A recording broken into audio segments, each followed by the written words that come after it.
Well, good afternoon, ladies and gentlemen. Very warm welcome to the 2013 annual review of NHS Forth Valley.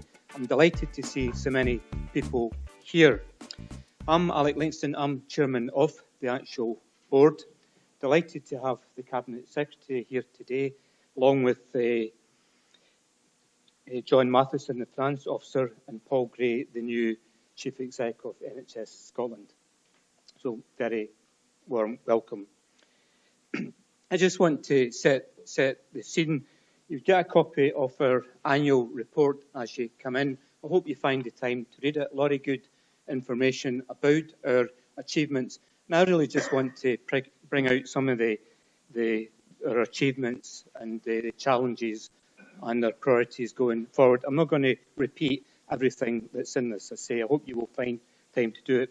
We've got all our senior executives and most of our board members are here. This is a very important meeting for us.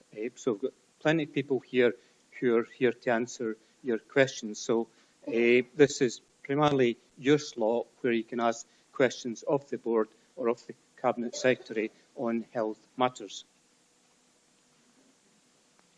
Should have checked out what this before I started. Yeah, that's it. As a large organisation, we have many priorities, but underpinning all our actions are these 5 points. We want to make sure that all our services are as person-centred as possible.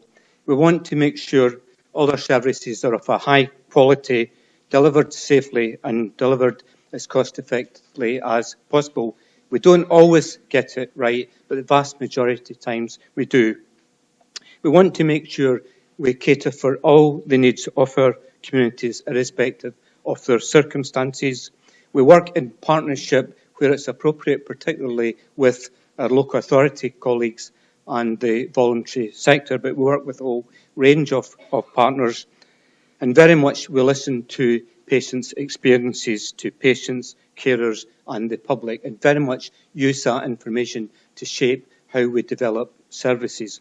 So these are the key priorities that underpin everything that we do as a health board. Some context, we are a large organisation. We have many interactions with yourselves as members of the public. I won't go through all that, but it's all detailed in the annual report. And in terms of progress, I think 2013 was a good year for the health board. We've made significant progress in a whole number of areas: health improvement, awards, engaging with the public. Also, out each review we get a report back from the Scottish Government, and that has very much figured in our delivery plan for last year, making sure that we address all these issues. And we've achieved financial balance. It's become more and more a challenge to balance the budget, but we achieved financial balance last year, and we're well on the way to achieving financial balance in this financial year. In terms of health improvements, the government set quite demanding targets on health boards to reduce the premature deaths from strokes and heart failure. I'm delighted to say that we have exceeded the government's targets in Forth Valley, which is good for the public, but it's something that we can't let up on. Likewise with the alcohol is now becoming a major issue in the health service and the result of many premature deaths. It's something that's been on the news this morning. But in terms of alcohol brief interventions, we exceed the government's targets, and I think they are having an effect. And likewise, smoking cessation, we push that very hard. So overall, I think the health in Forth Valley is improving, but it's something we can never be complacent about. There's still a long way to actually go. Technology has always been at the forefront of what we do within Forth Valley and within health service. Generally, technology is enabling us to do a lot of things we wouldn't otherwise couldn't do years ago. And during the year, we opened a new Scottish Simulation Centre. It was opened by the Cabinet Secretary last February. And we have 7 mannequins in there where medical staff and clinical staff all over Scotland can come and train. not the mannequins you see in a shop window, but they're very computerised, very expensive computerised pieces of equipment, but it enables staff, trainees, to practice on mannequins rather than letting them loose on live people. Very, very beneficial. About 1,000 people a year pass through that centre. It's videoed, and the feedback on the video and learn what went well and discuss what didn't go so well. So again, another major development for ourselves. Awards, delighted to say we've picked up a number of national awards last year. I won't go through them all, but awards are important. It's good for staff motivation. It keeps staff at the cutting edge, but it's also very good at patients. You won't win a national award unless you're doing something that's innovative in health services generally throughout Scotland or the UK. And also, to win a national award, you have to have good evidence that is effective. So if you're at the cutting edge of new developments and is effective, it's very, very good for patient care. One I would particularly mention is one we've done in partnership with Falkirk Council. We got the national award this year, although it was a project that started in 2002. These things can take a while before you get national recognition. And it's identifying people who could fall or have a fall in their own home. We provide early assessments, advice, support and treatment to older, frail people. And it's reckoned that this joint initiative with Falkirk has prevented about 6,200 falls over the 10-year period. It's a huge achievement. It's a major impact, particularly an elderly person falling, breaking a leg, breaking a hip or whatever. And this preventative health is something that must become much more part of a modern health service. We have to help people to stay healthy. Public involvement and engagement, again, that's something that we're very proud of. It's always been part of our culture for a number of years. And we try to involve the public, carers, patients in a meaningful and interactive way. An example of that was the recent Francis inquiry. You may recall there's a major investigation into a failing hospital down south, Mid-Staffordshire Hospital, where there's a lot of unexplained deaths, more than you normally expect. And there was this major inquiry set up, and they produced a very voluminous report. Now, there's absolutely no connection between the healthcare down there and the healthcare here, but it was a very thorough report. And we've spent a lot of time within the health board understanding the findings and see what is relevant to ourselves. And this is one we shared with our patients and public. We had a good hard look at the recommendations, and some of the outputs from that was described graphically. This one, patient stories worth their weight in gold. And that was something that was sorely missing in Mid-Staffordshire. Yeah, there are a lot of patient stories, but nobody was listening, and more importantly, nobody was acting on them. Well, that's certainly the opposite of our culture here. We're keen to get patient stories, and we'll get some today, I've no doubt, and we're keen to take these on board as we're planning services. We can't deliver everything that everybody wants, but it is important that we hear what are people's priorities so we can use that information to help shape the services. And likewise, encouraging people, both patients and staff, to ask questions. The question why can go a long way to improving services, so we have to keep challenging what we're doing, why we're doing it, and how we're doing it if we're going to continue to deliver modern services. Person-centred care, again, it's a major part of our culture. It's been part of culture for a number of years, and been a lot of through talking to patients, talking about their experiences. There's been a lot of good improvements to patient care. We've protected meal times. Previously, people could be whipped away just before their lunch was due to arrive for an X-ray or some treatment. So we have a protected period. It has to be a real emergency before they can be removed from the ward. We are testing opening visiting times, again, in conjunction with patients and the public.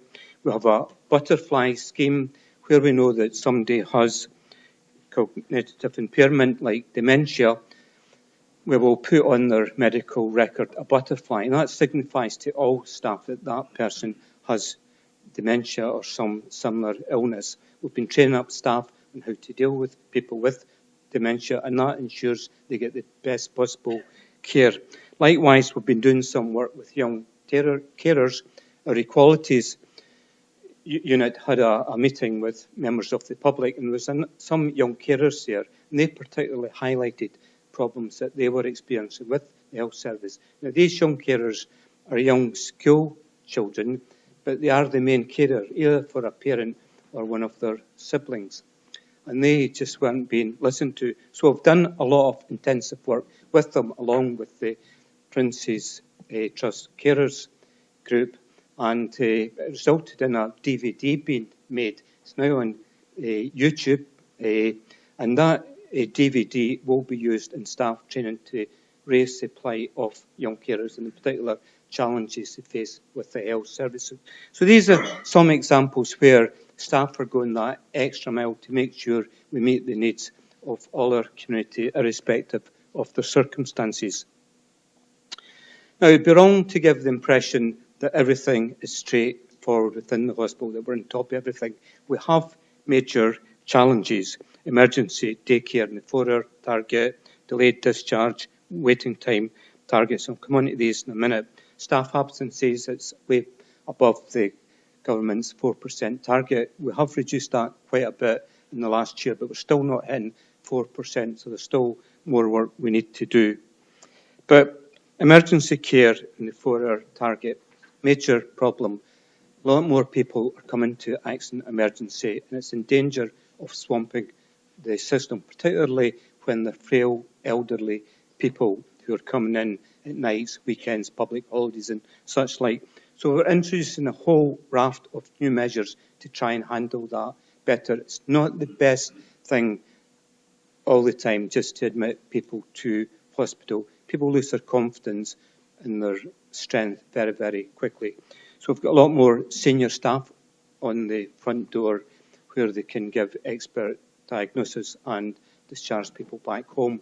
We've set up a frail elderly unit to fast track frail elderly people through the system, make sure they get the appropriate treatment, again trying to avoid them being admitted to hospital. So that's a major, major challenge to us, to stay within the government's 4-hour targets and treat people in an efficient and compassionate way. The whole flow through the patient, the hospital, is something that is challenging us. If people are stuck in hospital beds for too long, then it then affects the overall efficiency of the hospital. So we're looking at all our procedures to improve the flow. One of the areas we have a problem in the stroke unit, the government's target is that people should be admitted to that. 90% should be admitted to that. We're not hitting that target consistently. And again, that's connected to the flow and capacity issues. So these are being addressed, and hopefully we'll have a better story to report next year. We're working on partnership with our local authority colleagues on delayed discharge. That's always been a challenging issue in this area, and we're maintaining the focus on preventing infection. And waiting times, it's been a huge challenge. It's probably been the single biggest challenge we've had as a health board over the last year. There's waiting times for cancer. Thankfully, we're meeting them well. There's an 18-week referral for treatment. The definition was tightened up about a year ago, and we had to change our procedures, and we've struggled to get on top of that target. We've now agreed a new action plan with the government that hopefully will get us on track by the summer next year. But it is getting a lot of attention within the board. We know what the failings are, we know what the issues are, and we're trying to sort it out. We're not missing the target through the lack of concern or the lack of action, but it is very, very challenging. And likewise, there's a new 12-week treatment time guarantee. Well, it's not a target, it's a statutory obligation. I'm pleased to say that we are meeting that most of the time, not all the time. We're trying to meet it all the time, but we are meeting that most of the time. But that is a major challenge to us, and it's taken up a lot of effort to ensure that we do that. So moving forward, we want to maintain the focus on our priorities and challenges. We will be reviewing our integrated healthcare strategy. The current strategy, we've either achieved what we set out or we're well through achieving that. But we need to refresh that target to take account of the government's 2020 vision, and we will be doing that. Likewise, on community planning in early years, we're working very interactively with particularly our local authority partners to handle that. As I said earlier, we have to start to focus on health inequalities in our society in a structured way.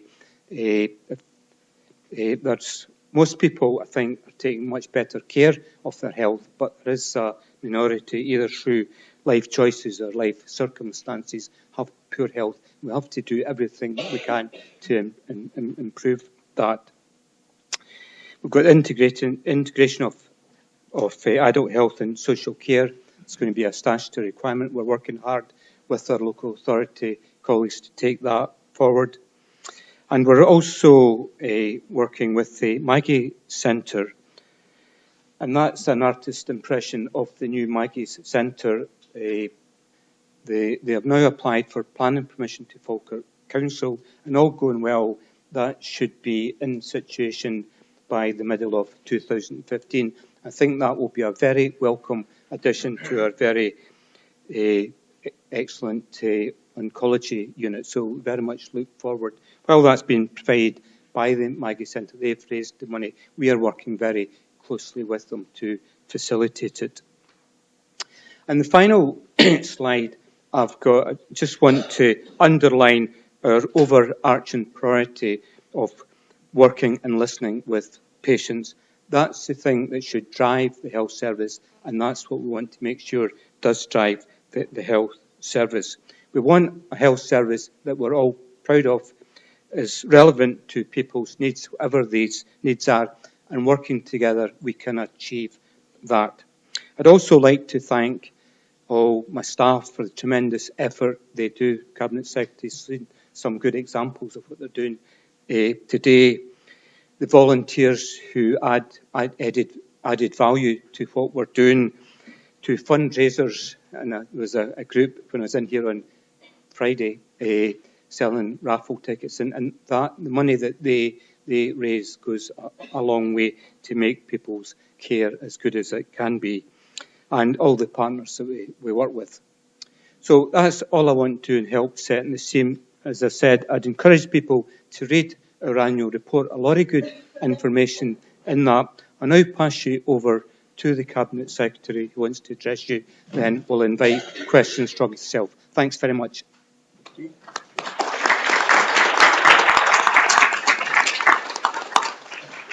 Thank you very much indeed, Alec, and thank you for the presentation. On my left is Paul Gray, Chief Executive of the NHS in Scotland, and on my right is John Matheson, who's the Director of Finance, e-Health, and some other stuff as well, John, in the NHS in Scotland. So you can address questions either to us or to Alec. There may be questions about national policy, there may be questions about local policy or local performance. Can I say this is the first time I've done the annual review for Forth Valley, and this morning I had a very good set of meetings with the Area Clinical Forum, with the Area Partnership Forum, and with the cross-section of patients. I then went to visit the Women and Children's Unit, which is doing some first-class work, and visited the neonatal unit as well. So there's a lot of good work going on. When we met the patients, it was a mixed bag of some good news and good experiences, and one or two issues clearly that need to be addressed, and we've taken up some action items from that meeting that we will follow through and report back to the relevant patients' representatives. So we've changed the format this year from previous annual reviews, and this is designed to try to give the public much more, and staff, a much more of an opportunity to ask both myself and Alec and Jane questions or to make points. I felt that the previous way in which we did this was a bit stilted and mainly consisted of questions from us to the Chair and the Chief Executive, rather than giving the public the opportunity to either ask the local board or ask ourselves questions. So this is very much designed to maximise the participation of members of staff and members of the public. So I'm going to now throw it open to you for questions and comments, and I've already got one here. I think there's a microphone coming. If you could give me your name and if you want to give me your capacity, if you're here as a member of the public or as a member of staff, that would be helpful, although that bit is not compulsory. Okay. Hello, I am Archie McIver. I am a resident. I'm also a physicist and a writer. I am pleased to have the opportunity, and I think it's great that the public are being allowed to have some input in terms of asking questions. I was also pleased to hear Alex there talking about improving health and about health inequalities, because I've got a question about health inequality. And the first one, you can maybe perhaps think of this, those of you who are medically minded or experienced might be able to recognise what health inequality I'm talking about here. There is a sector of our society in Forth Valley who are subject to the following symptoms. They are stressed. That's raised adrenaline, noradrenaline, cortisol. They've got high blood pressure as a result of what they're experiencing. Ischemic heart disease is a higher risk for them. They have cognitive impairment. That is, the children in these families have got are known to have cognitive impairment. They experience accelerated pulse rate. The children will have reduced long-term memory by as much as about 20%. Is this making any MD clicked yet? As to what these people are, what their health inequality is. Behavioural problems are known in children, such as confrontation, social integration problems. There's also psychological harm. MD got it? A few mutterings.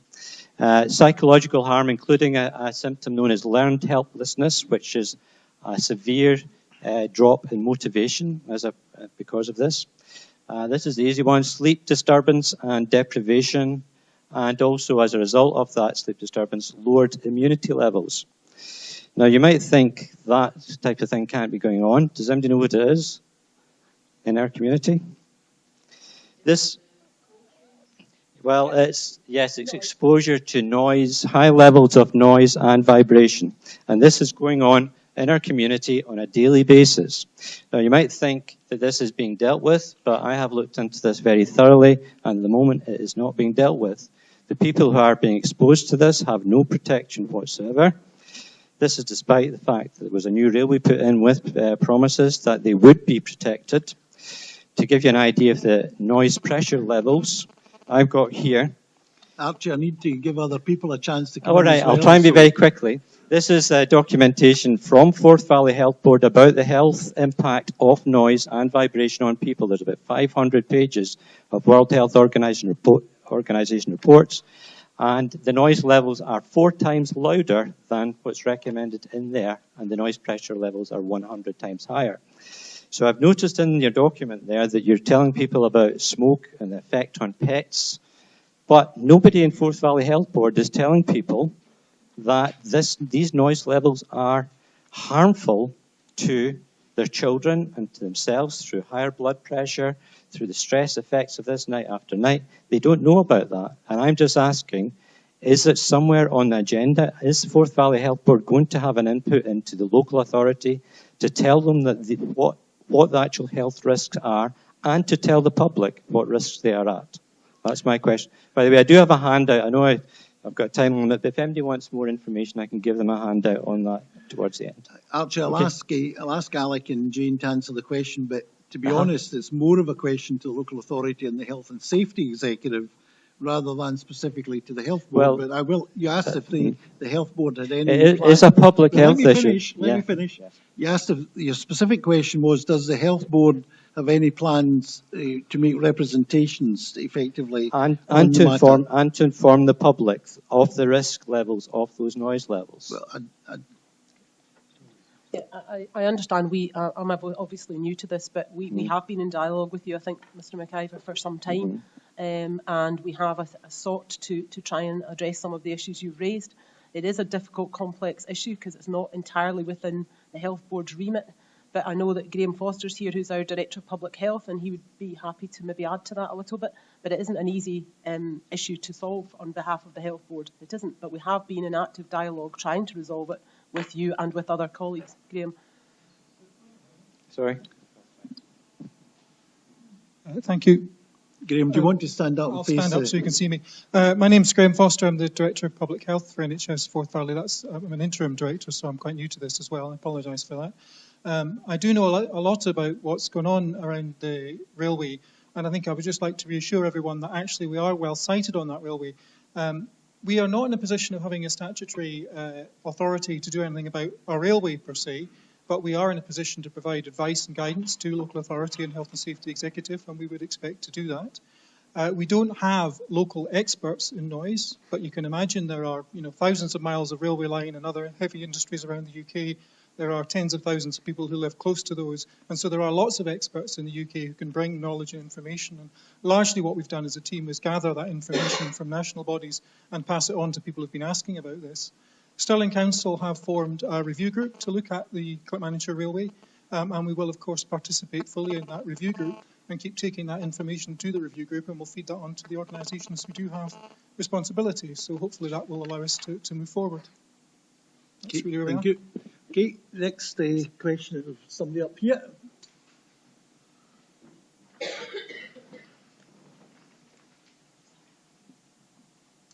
Hi there. My name's Jude Clark. I had the pleasure of being the chair of the steering group of the Patient Public Panel for a couple of years here in Forth Valley, so I'm very supportive of it. However, folk will know that one thing that concerns me mostly actually is communication, and how I feel that the government is asking for two things to happen. One is it's asking for us to have an assets-based approach, which is from the bottom up. And that approach then is actually about we on the ground telling you what information is important for us for our health. The other thing, though, is this centralised approach that's coming down, or that has been interpreted as very, very much limiting the number of websites that can be allowed within a health board area. Now, I have a website which on the ground has a tremendous amount of support. I'm working so hard on the quality assurance. It's stuff that I know it's collaborative and so forth, but actually I'm having huge difficulty getting NHS Forth Valley to actually accept it in any way because of this block that they cannot allow another website in, because we have NHS Inform, we have Alice, we have Living It Up, but actually people are living and dying now. They don't have it now. If I put information into those sources now, you don't tell me what the supports and services in this area are. If you put them into my website, you have a far better way of getting that information. Now, somehow, please, I'm doing this on my own time, on my own money, because it works. We need to actually free up and allow the third sector in to the monoliths of the statutory sector. I'll pass it over to Alec and Jane, but can I just make a general comment? And obviously this is particularly relevant today when you see some of the activities that have been going on as a result of various types of social media where inappropriate content is a problem. One of the issues we need to be careful with, because we're spending public money, is that we do not get ourselves into a position of being exposed to lawsuits and the like as a result of hosting external websites. Now, that's not to say we don't cooperate with the third sector or cross-reference websites and so on and so forth. We actually do that on a fairly consistent basis, I would have argued. But if there's a specific issue or policy around this in Forth Valley, I'm sure Alec or Jane can tell us what it is. Yeah. I think the issues are we need to make sure that there's a coordinated approach in the way the Cabinet Secretary has described it, in the sense of making sure that we don't have a plethora of all sorts of information which is conflicting. There's no quality assurance attached to that. So if there are particular issues about your input, I'm sure we could have that discussion. But Angela's here, who knows a lot about the Patients Panel, and also Jonathan, so perhaps they might have something to add to that.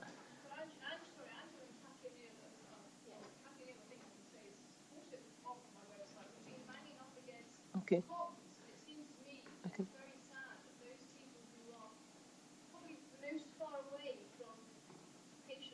Yeah.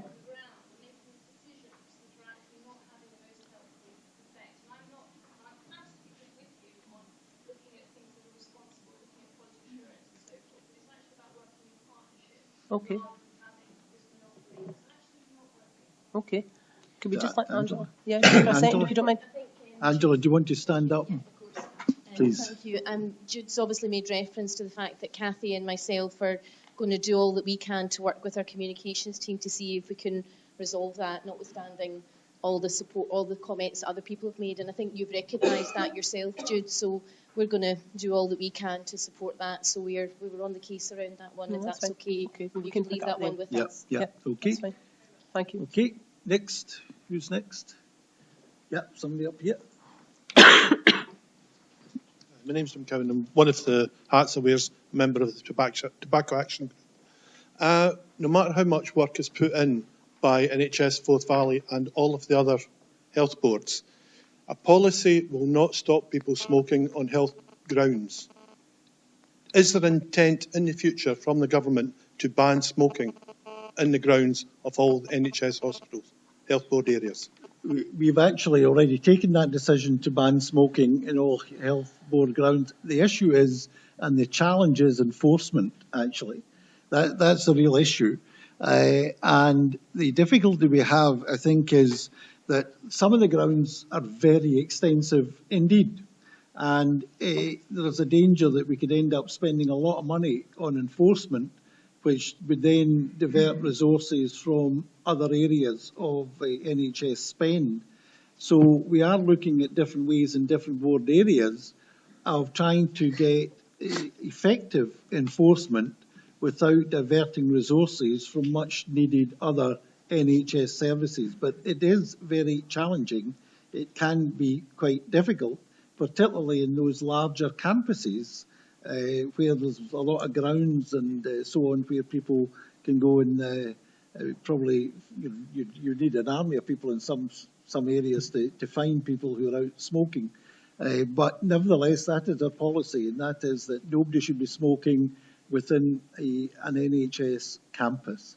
The one exception to that is the state hospital, where there was a successful court action against the state hospital by inmates on the grounds that that is their home, and the courts accepted that. So with the exception of the state hospital, the policy is to ban smoking on the campuses. I don't know if Jane wants to say a word about enforcement. Yeah, it is a very challenging problem for us, there's no doubt about it. And no recently than a few weeks ago, Graham and I were actually talking about how we might encourage patients and others to move away from the door. And we've had some challenge around that, there's no doubt about it, but it is very difficult when you tackle people. It is quite a challenging debate. We have moved forward in Forth Valley and employed a tobacco control officer, I think that's what we call it, to try and assist with that and give us more robust arrangements to encourage people not to do that. However, it is a challenging situation because people they either move away and they don't do it, and then 5 minutes later you come back and they're sitting there. So it is an ongoing issue that we are actively trying to deal with, but it is multifaceted and it isn't an easy societal issue, frankly. Graham, I don't know if you want to add anything else to that, but we have renewed our efforts in recent weeks to try and improve the situation further. Yes, I would just echo that really and say we've done a lot of work. We continue to take this very seriously. I think it was exactly 3 weeks ago today, I may have got the date wrong, when we had a meeting in one of the rooms where we had a group of patients and staff talking about exactly how to get forward to a position where people will respect our ban on smoking on NHS grounds. And that is the issue, because it's about enforcement. We quite clearly do have a policy, which is that we ask people not to smoke on our grounds. If people choose to ignore that policy or find it very difficult to comply with that policy, we'll do what we can to try and help. And we'll try and put measures in place. And the tobacco control officer is not going to go around and offer spot fines, but they will approach individuals and remind them of our request that they respect, that we ask people to support those in our hospital who are perhaps battling with a tobacco addiction and trying to stop smoking, and respect our request that they don't smoke here. And if people want to, they'll also hand out information and advice about how to stop smoking, and that should help as well. So we're trying to do a very positive message, and I think that's the best way forward, really, than trying to criminalise people, because some people really are extremely addicted to nicotine, and that's the long and the short of it. They come to hospital, it can be an extremely stressful and difficult time for them, and sure, they want to go away and feed their addiction, and we have to kind of respect that as well. But we will continue to strive to try and get to a position where everyone respects our request that they don't smoke on our premises. And I should say the government, Scottish Government, will be pursuing the issue of packaging as well and labelling, because clearly there is clear evidence, very clear evidence, that also can have an impact on smoking habit. Okay. Great. Who's next? Any hands up? Yep, somebody up here. I'm Tullycootery Community, Tullycootery, Devonside, Closnotton Community Council. I am here to approach the subject of the buses which run Tullycootery, Menstrie, Alva, etc., and especially Dongar. Now, I have a friend who lives in Dongar. She doesn't drive. It takes her, the buses from Dongar to Tullycootery is every 2 hours. If she has an appointment here, she's to catch one of these buses, hope to catch another bus at Tullycootery, hope to catch another bus at Alva to get here. Now, if she has an appointment for 9 o'clock in the morning, can you tell me how she's going to get there if she doesn't have friends who drive? Now, it's not always convenient for friends, and it's not always convenient for her appointment to be moved. The agreement I understood was when this hospital was built that they would put on transport for the outlying areas, such as Dongar, etc. And from all accounts, they are trying to renege on that particular thing. Can I please have some feedback about it? Can I say your MSP Keith Brown has been very active on this issue, and I've actually already raised it this morning with Alec, and maybe Alec and Jane can give us an update, because my view is, that we've got one of the big challenges in the health service is inequality of access to health care. And our primary function is not to provide, to not act as a transport provider, but where it does affect access to health care, there is a case for the health service, obviously working with the transport authorities and the local authorities, working together to make sure that people do have the public transport access to the health services. So we're working on that principle, but I believe that some progress has been made with the Council on the matter. Well, we're still in active dialogue with the Council on this to try and come up with a solution. Could I say, at the present time, we fund 2 buses from Clackmannan across here. It costs us £250,000 a year to run these buses, and there's an average of 4 people use these buses to come to the hospital. People use them for other purposes, go shopping and such like, but to come to the hospital, there's an average of 4 people use the buses. So it's £250,000 to do that. So it's not a good use. The average subsidy per person, I think, is around about £25 per person. So even for all the people that are using it, it's a huge, huge subsidy. We have to look at how all our money has been spent. We try to promote a demand-responsive taxi service, and we've gone out for public consultation on that, but the response to that is actual mixed. As I said, we are in active consultation with Clackmannan to try and find a solution, but just pouring a lot of scarce public resource when so few people are using it, it's not a good use of your money. There's a lot of other ways we could spend that money, but we are looking to try and find a solution to the problem. One thing that has come out of discussion, we are actively we're actively working on trying to deliver as many services we can in Clackmannan Community Hospital. So there's a number of services people have to travel here. We're looking to deliver them in Clackmannan Hospital. So hopefully that will cut down the number of times that people have to travel to Labrador. So something will happen. That'll probably be a phased basis. It takes time to get these things up and running. That is something that we are actively going to do. The question of the transport, we've been pushing a community transport scheme. Clackmannan Council so far has not been interested in that. We think that is a much more sustainable long-term solution, but they are the transport authority. We can't run a transport service for the general travel needs of the people of Clackmannan. We don't have the powers to do that, and we don't have the resources or statutory responsibility. So, as I say, we are still in active dialogue. The buses are still running at the present time. Hopefully we can come up with an acceptable long-term sustainable solution, and that is certainly our objective. Can I bring in Paul?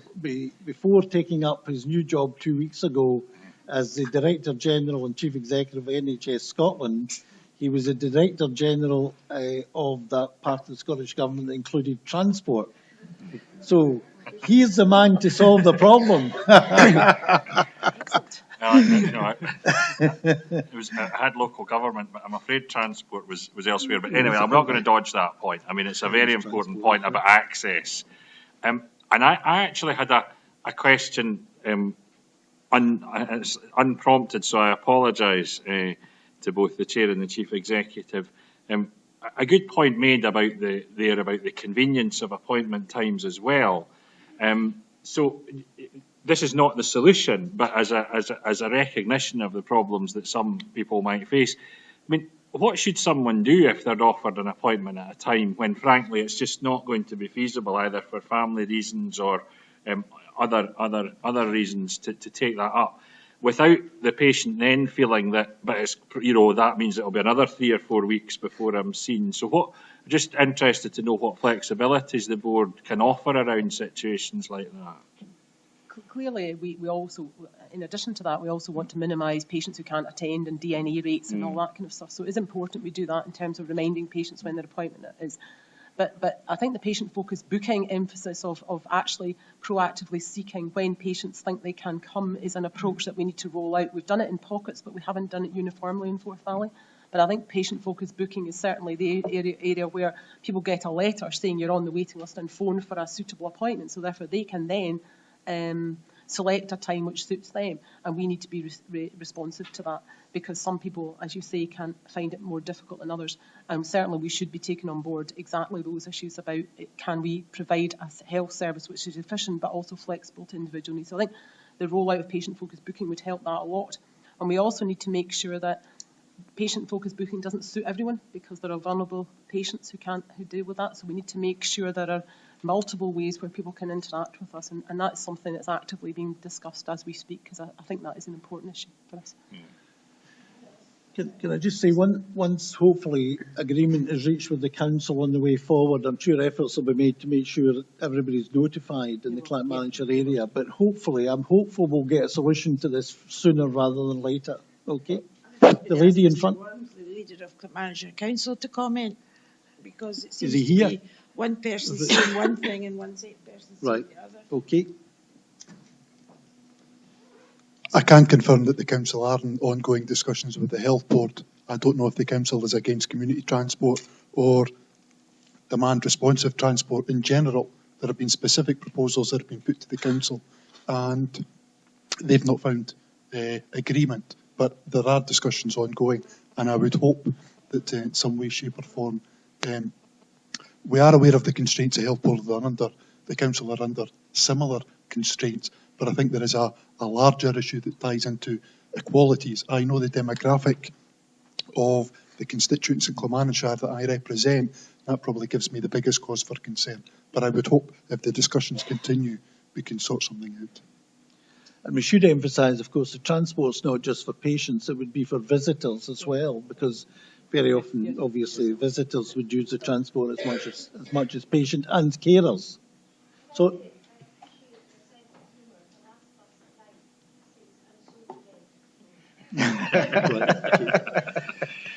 Okay, next, who's next? Yeah, this lady here. Maureen Mason, I'm from Stirling area, and I'm still staying on transport because Stirling, as you know, is a vast rural area as well as an urban area. We find a lot of people having trouble even accessing GPs because they're obviously in villages. Public transport has been changed considerably, so obviously there have to be changes in consulting times, etc. Larbert is a massive problem for people from West Stirlingshire.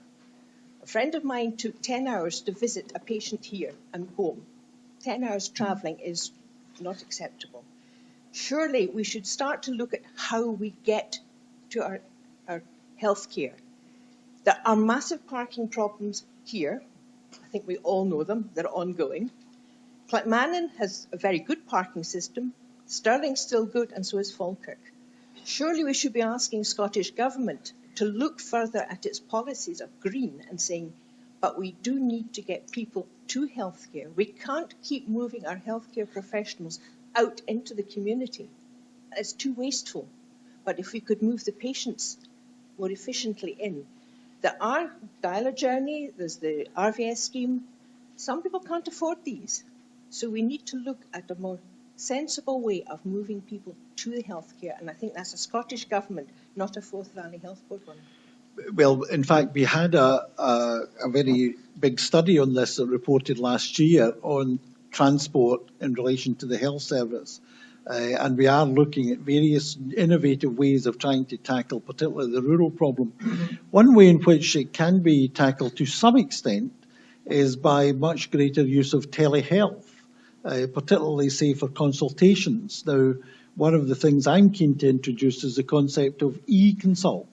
I've sat in a hospital office of a consultant in Inverness, for example, and they have held a consultation with patients in a nursing home 50 miles away.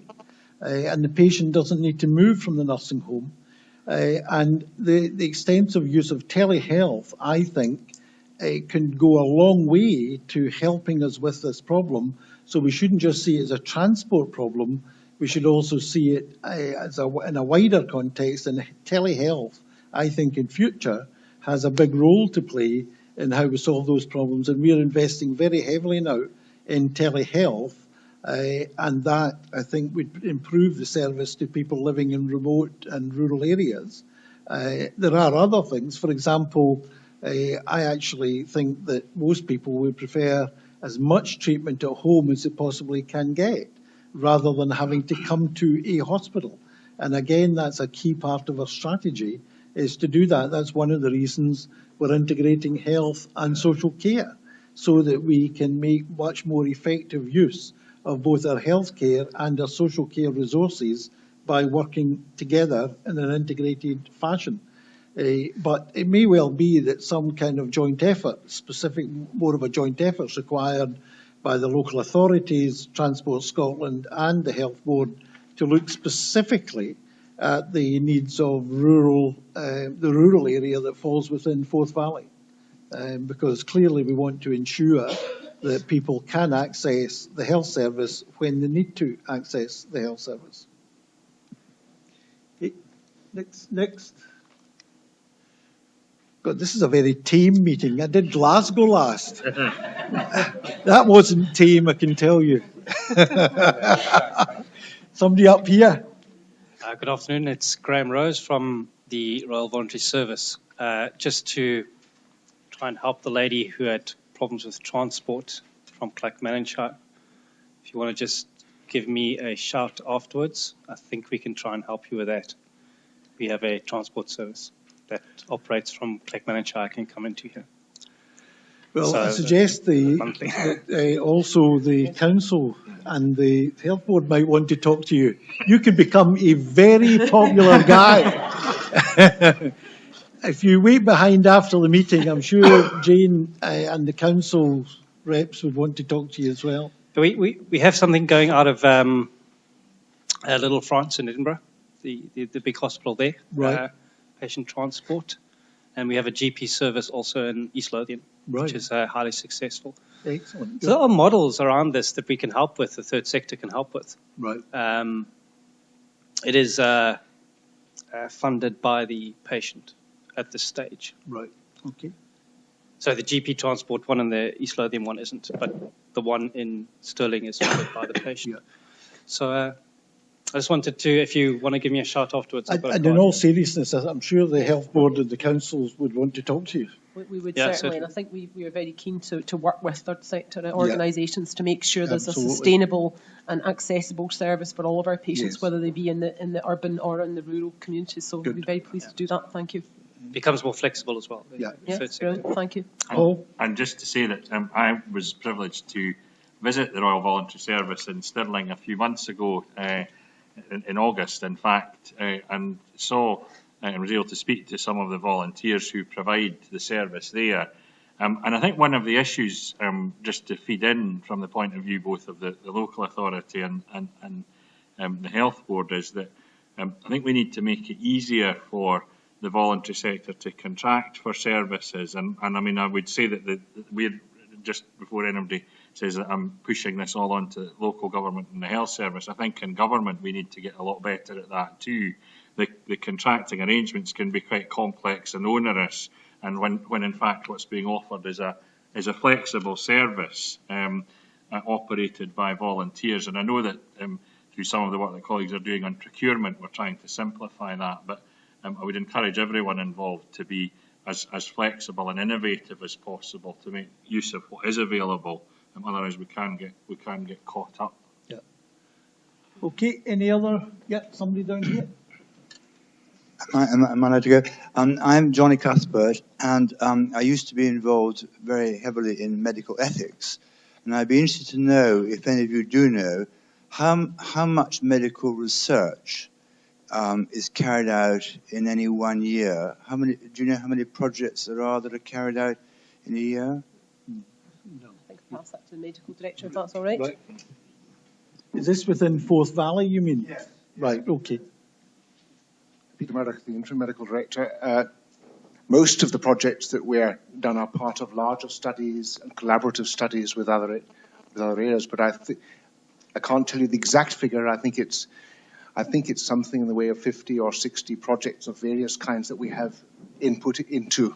But I'm happy to look up the details and get your details later and give you the exact figure. Okay. Any other comments or questions? Nobody get their hand up? Yep, this lady here. Right. I'm talking about the integration of health and social services. Now, not long ago, we attended a meeting of the Forth Valley Health Board and the Community Health Partnership and the stakeholders. One of the things that came out, and everybody was quite keen about it, including the Scottish Health Council, is public involvement, which is in your document there. And the group was suggesting that there should be an eighth outcome of the report from the health board to include public involvement. Now, we were very disappointed when the report came back of that meeting to say that, I mean, NHS is great. I mean, like this meeting, they consult. But it's your senior partner, the local authorities, that gives a bit of concern, because we were told that they cannot put in another outcome, which is public consultation in this document, because there's no statutory duty for local authorities to consult on health issues, in other words, social partnerships. My question is directed to the Chief Executive and to you as a minister. What is the statutory requirement for your partner, the local authority, to consult the public in any issue that is related to health and social partnership? Can I just say that we're actually, the National Health Service will be producing in the national level a consultation paper early in the new year on ways in which we can improve the accountability and governance of the National Health Service, and that will include the National Health Service as part of an integrated service. So these are exactly the kind of issues that will be raised. My view also, I have to say, is that where there is not a statutory duty for public involvement, And that should not of itself act as a hindrance to public involvement, because the philosophy that we operate right across and trying to operate across the public sector in Scotland entirely through all the funding through the Scottish Government, part of our philosophy is public involvement and consultation with service users on a regular basis. So the fact that there is no, if I think there may actually be a statutory requirement, but if there is no statutory requirement, that should not be used as an excuse not to have public involvement. Alec. Could I add, the reference was to the national outcomes, and it was raised that there should be an outcome based on participation. Right. So we're discussing national outcomes, but could I reassure everybody that there will be full public involvement, irrespective of what the national position is in Forth Valley. In terms of delivering the 2020 vision, you can't take that forward in a meaningful way without involving the public. This is about coming up with new ways of supporting people at home, telemedicine, and such like. And public have to be part of that. If they don't buy into that, then the government's vision will never fully be realised. So we will be actively involving the public. And the session that you referred to, which we held a few weeks ago, was part of the stage. This is a long journey. There's nothing happening overnight. There's a lot of work being done to take it forward. But the public will be part of every step of that journey. No doubt whatsoever on that. Okay, I'm going to bring John in here, and the separate issue, I think, is it? It's a linked issue. It goes back to the gentleman's question. Apologies, sir, I didn't catch your name. But the research and innovation is critical to Scotland. It's critical from an employment perspective, an economic perspective, but also from a health perspective. The medical director from Forth Valley will go back to you with the information from Forth Valley. But just across Scotland, we have the benefit of being a reasonably small country, and we can do things at scale across the whole country. So we're 9% of the UK population, but we get 13-40% of the research income because of the reputation that we have academically. And we're also attracting very significant interest from across Europe in terms of some of the very innovative stuff that we're doing within Scotland. So we have a powerful story to tell. As well as the Forth Valley examples, I'll also come back to you, if you can give me your name at the end, please, sir, about some of the stuff we're doing on a pan-Scotland basis. Okay. Okay, I can take one more question and then bring things to a conclusion. Any volunteers? Yeah, this lady up here. Good afternoon. My name's Eileen Wallace and I'm with the PPF in Stirling. I'm also the co-chair of the Older Persons Reference Group that sits within Stirling Council and is facilitated, and I see some of our local councillors here. I would just like to give a positive bit of feedback to actually it's a transport problem and it is a travel problem. It's an 85-year-old lady whom I help and support, and she had an appointment for the Stirling Community Hospital, and it was for 4:30 in the afternoon, and it was for retinopathy. She's a type 2 diabetic. I actually phoned up on her behalf without any problem. The date and the time were changed to accommodate that person. I took her in last week. The treatment was given, and the comment when I was coming out was if there was any further problem, the actual staff, they could make arrangements, or Optical could go to her. It's just a positive bit of feedback on that situation. Thank you. Excellent, and that's a good positive note, I think, on which to end. So can I thank everybody for coming, and hopefully you found the new format a bit more helpful in terms of generating public involvement in the session, and we look forward hopefully to another successful year by Forth Valley Health Board. Thank you. Thank you. Thanks.